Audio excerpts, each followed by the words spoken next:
Hi, Martin here, PADI instructor at Perth Scuba, and I'm just going to tell you about the club dive at Woodman's Point on Wednesday night. And now Woodman's Point's got a couple of dive sites, one being the fisherman's groin right down at the far end, littered with the usual debris from all the fishermen throwing in their weights and lures and such like. Be careful if you're ever diving down there and make sure you've got a knife. The other 2 points are in Jervoise Bay. One is down the long wall, but when that's really shitty and the weather's blowing up, it's actually really good to go on the inside of the marina wall, down the left-hand side. There's a little path that leads down to a very nice beach entry, and that's where we went.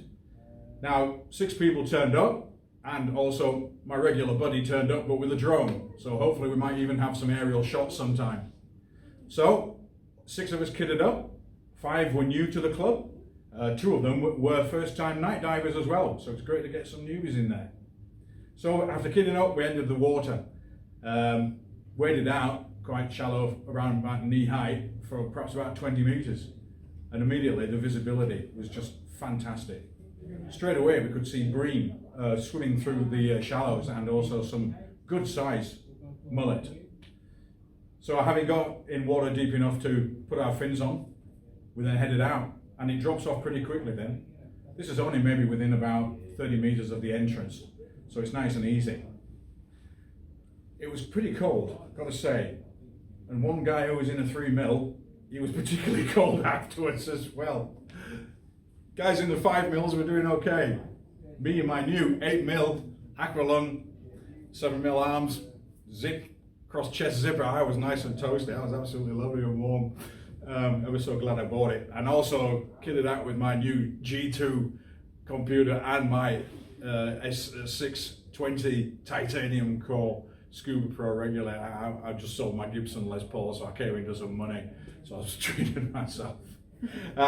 Anyway, straight down and into 17-degree water, a bit chilly. You definitely needed a hood and some gloves on. But the great thing about the inside of this wall is you get these weeds growing up, and it's almost like going through a miniature kind of kelp forest. Straight away we got heaps of little toadies around. There were clouds of them, and at one point I went through the middle with my video, and hopefully that came out all right. Along the wall side there we'd got things like Talma, and also managed to come across a couple of old wives as well.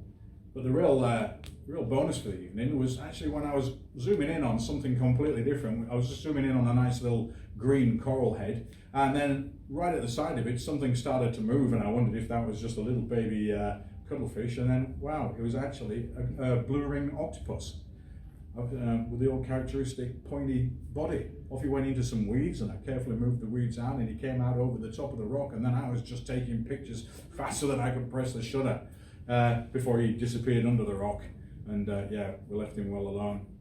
We followed the wall down with it on our right shoulder there, out until it turned the corner. 30 minutes, we turned around and moseyed our way back again. Coming out just after an hour. Everybody kept together nice and well in their buddy pairs.